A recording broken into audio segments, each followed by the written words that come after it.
todos. Bueno, el grupo lo componemos nuestro compañero George y yo, Adolfo, que ya nos conocéis. Pero desde el principio ya planeamos hacerlo como os vamos a presentar en vídeo, porque por cuestiones laborales George no iba a poder estar presente, y por tanto dijimos, una de las formas más convenientes para que se vea también tu presencia es hacer un vídeo en el que tu voz aparezca y quede fehacientemente comprobable que tu participación ha sido activa. ¿De acuerdo? Y por tanto vamos a presentaros dos vídeos.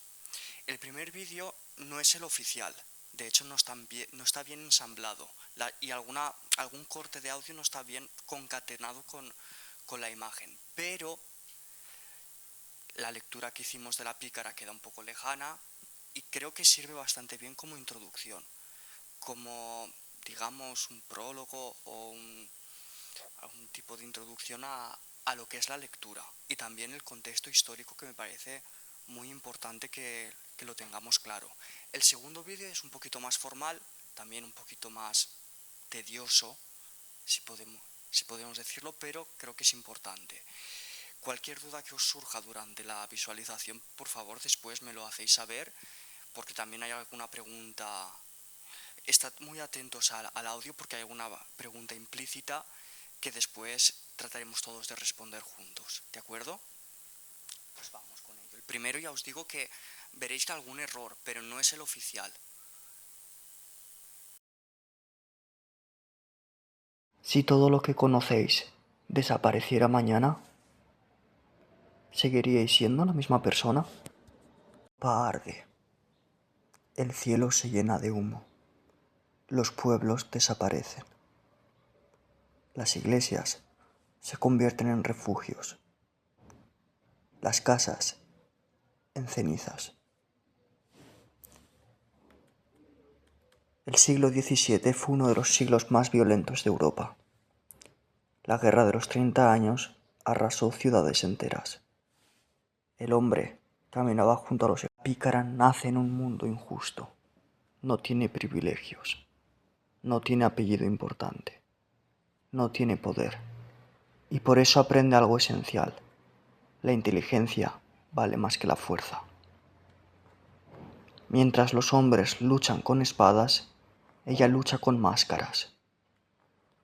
Aprende a observar, a mentir cuando es necesario, a cambiar de voz, a cambiar de ropa, incluso a cambiar de personalidad. Puede parecer inocente delante de los religiosos, elegante delante de los nobles, humilde delante de los campesinos y peligrosa delante de los soldados. En el fondo, nunca deja de actuar. La pícara engaña a los demás, o simplemente hace lo necesario para no desaparecer. El barroco fue una época obsesionada con las apariencias. Nada parecía estable, nada parecía seguro. Los reyes caían, las guerras cambiaban fronteras, la religión dividía países enteros y la muerte estaba presente en todas partes. Por eso, la literatura barroca empezó a desconfiar de la realidad. ¿Qué es verdadero?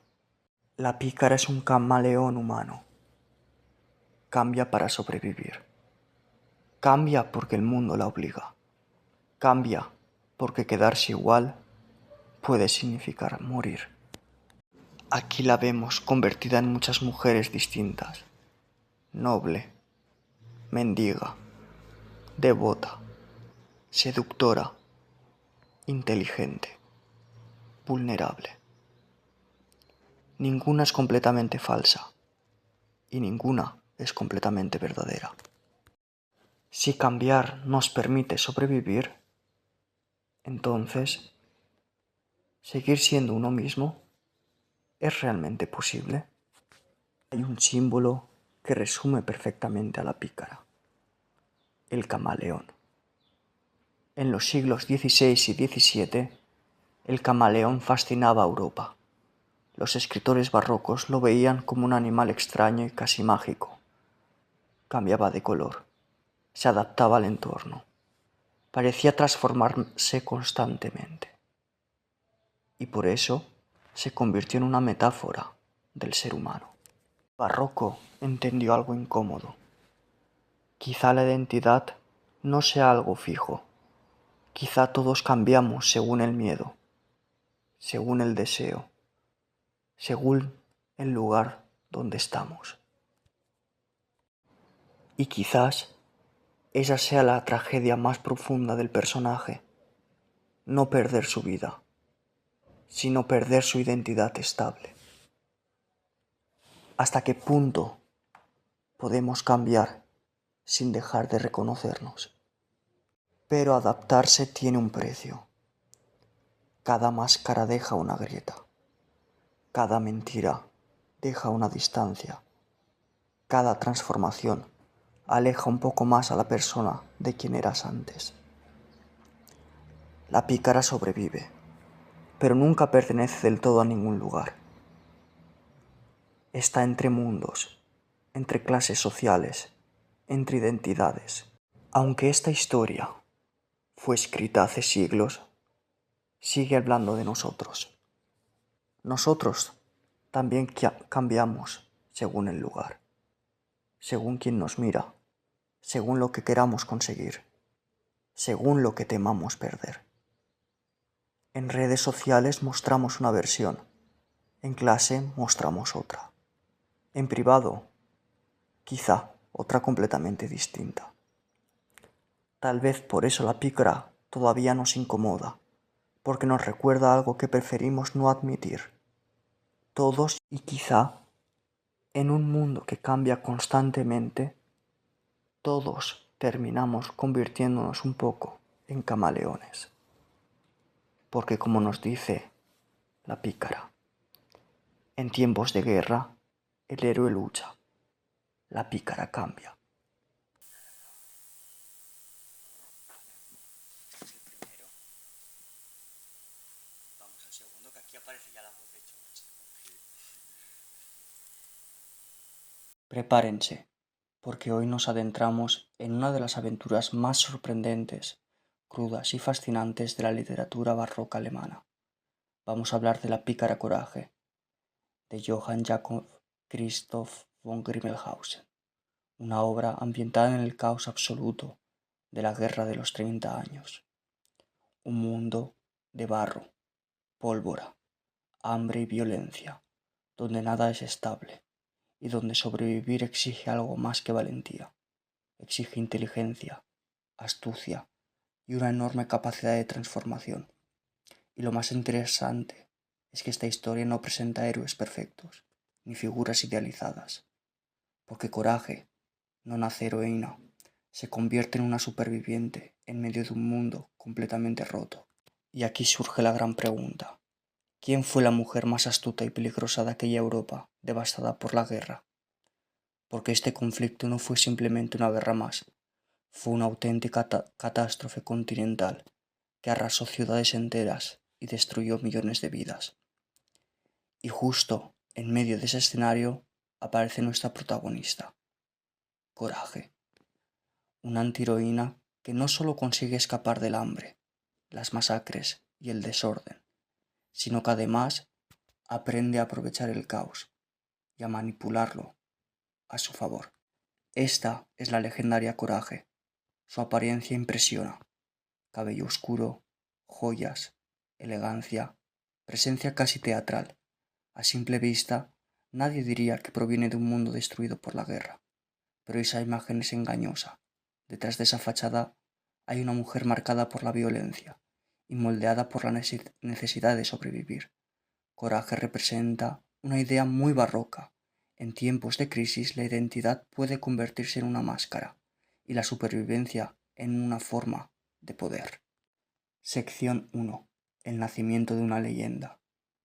Todo gran personaje tiene un origen, y el de Coraje nace literalmente entre las ruinas de la guerra.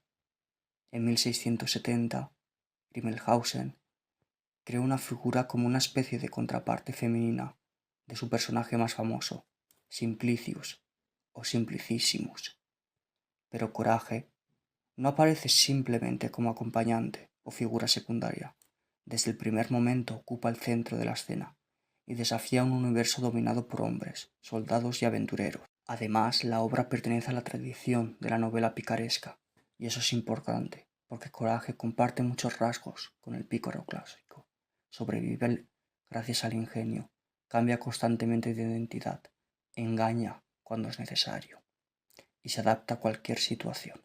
Sección 2. El arte de la metamorfosis. O dicho de otra manera, sobrevivir cambiando de piel. En una guerra hecha por hombres y para hombres, Coraje comprende muy pronto que la identidad puede ser una herramienta de supervivencia. Imaginemos a una niña de apenas 13 años atrapada en medio del conflicto. En lugar de rendirse, pone en marcha una estrategia tan audaz como peligrosa. Cambia de nombre, cambia de apariencia y cambia incluso de género ante los ojos del mundo. Su cuidadora le corta el cabello, la viste con ropa masculina, y de pronto la niña desaparece. Nace el joven Yanko. A partir de ahí, Coraje aprenderá a reinventarse continuamente. Cambiará de oficio, de condición social e incluso de identidad según lo exija cada situación, como un auténtico camaleón humano. Utiliza la inteligencia, el cálculo y la capacidad de adaptación como sus verdaderas armas. Sección 3. Un currículum de supervivencia. Vamos a ver cómo logró escalar una sociedad que literalmente se estaba cayendo a pedazos. La vida de Coraje fue una verdadera montaña rusa sin exagerar. Es impactante ver estas subidas tan drásticas. Arranca desde la miseria absoluta, desde lo más bajo, y de repente asciende rapidísimo hasta convertirse en capitana de caballería, en una viuda con muchísimo dinero. Pero bueno, la suerte en la guerra es caprichosa, ¿verdad? Así que también vemos unas caídas brutales hacia la vida itinerante y la pobreza total. Toda su existencia fue una pelea constante por llegar a la cima, caerse, sacudirse el polvo y volver a subir. Y aquí, justo aquí, es donde esta historia rompe todos los moldes literarios de la época. Pensemos un momento en el pícaro tradicional, casi siempre un hombre que termina delinquiendo por pura necesidad, porque literalmente tiene el estómago vacío. Bueno, nuestra protagonista es todo lo contrario. Ella es 100% autónoma, no actúa por desesperación. Sus acciones nacen del placer, de pura rebeldía y muchas veces de la venganza contra quienes intentan controlarla. Es una mujer que dice un no rotundo a ser una simple víctima de circunstancias. Un cambio total en las reglas del juego. Sección 4. Rutas de guerra y engaño. Vamos a meternos de lleno en la geografía caótica de sus campañas militares. Una odisea espectacular. Si repasamos la línea del tiempo, la magnitud de esto es abrumadora. En 1620, huyendo bajo fuego en Bradovitz, 1622 y 1634, navegando directamente por el medio de carnicerías históricas como las batallas de Hus y Nördlingen, y la famosa paz de Praga en el 35 tampoco la detuvo. Sigue hasta el 45 enfrentando la ocupación de Bohemia y perdiendo a su marido en el camino. Sobrevivió a 25 años ininterrumpidos de matanzas a gran escala, una capacidad de resistencia que deja a cualquiera sin palabras. Y el contraste de su realidad era brutal. Por un lado, tenemos esta esclava masiva continental cruzando e interconectando toda Europa central. Y por otro lado, la cruda y sangrienta realidad a ras del suelo, el polvo, las escaramuzas de caballería, cuerpo a cuerpo, vivían en constante movimiento, siempre un paso por delante del peligro, equilibrándose en esa fina línea entre los grandes conflictos de los imperios y la lucha brutal de cada día por no morir. Sección 5. La mente maestra financiera. Porque seamos honestos, esquivar espadas y balas era solo una parte del trabajo. Su verdadero superpoder era cómo manejaba el dinero.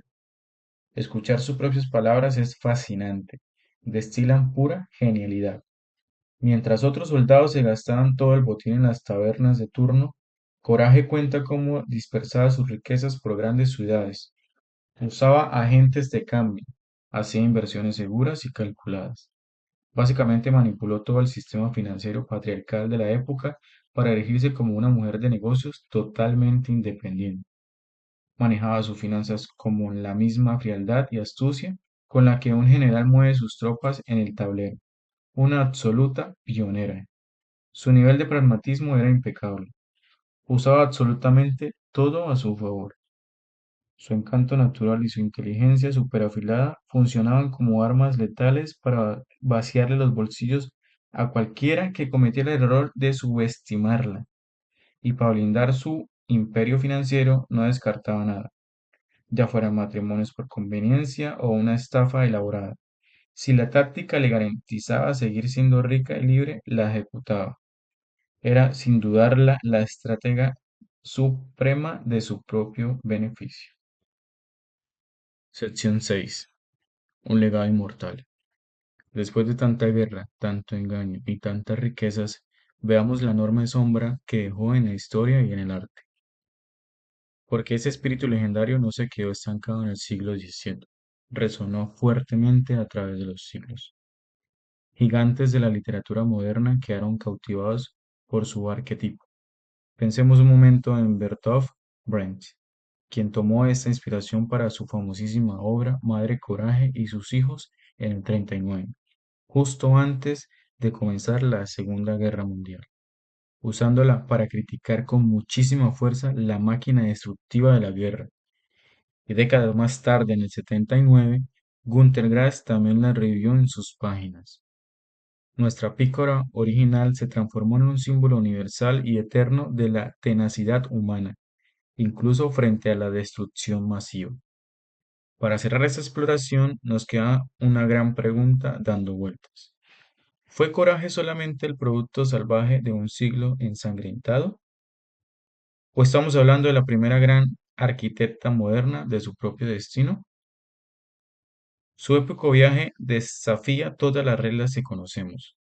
Nos deja lecciones invaluables sobre la autonomía, la estrategia y este fuego interno de supervivencia que se niega a apagarse.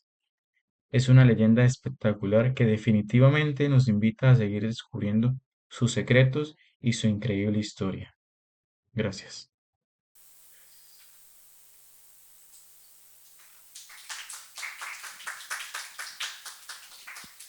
Bueno, y ahora respondiendo a esta pregunta final, pues, ¿somos nosotros arquitectos de nuestro destino? ¿O nos perdemos entre las máscaras que tenemos que llevar, endosar para fingir roles y fingir quién no somos en momentos oportunos?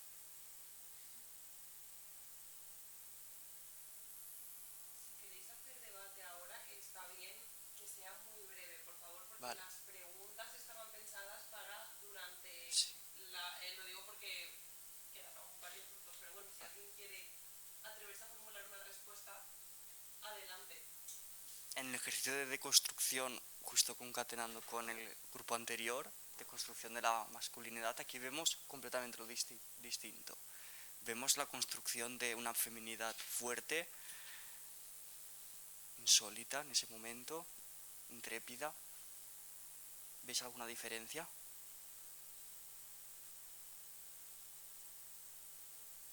ver, es que obviamente existimos que es una mujer en un sistema machista y misógino, Ujú. que tiene que sobrevivir día a día. Sí, las decisiones son suyas, pero al fin y al cabo está sometida a un sistema que la discrimina constantemente y le obliga a tomar decisiones que a lo mejor ella no quiere decir.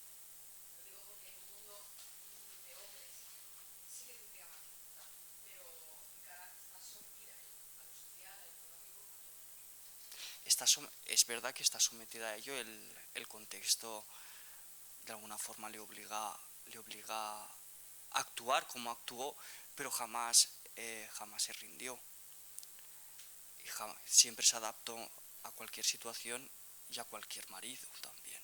Es decir, el marido para ella él no era visto como el ascenso, era visto como el ascenso social, pero oportuno y, y contextual, en el sentido jamás se cerraba a ningún tipo de oportunidad o regalo que le pudiese dar la vida. Por eso nunca jamás se victimizó ante los hechos tan a veces negativos que le sucedieron.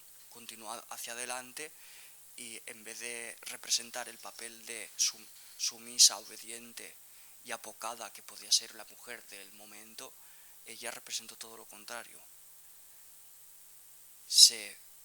Ante la adversidad se fortaleció y fue hacia adelante.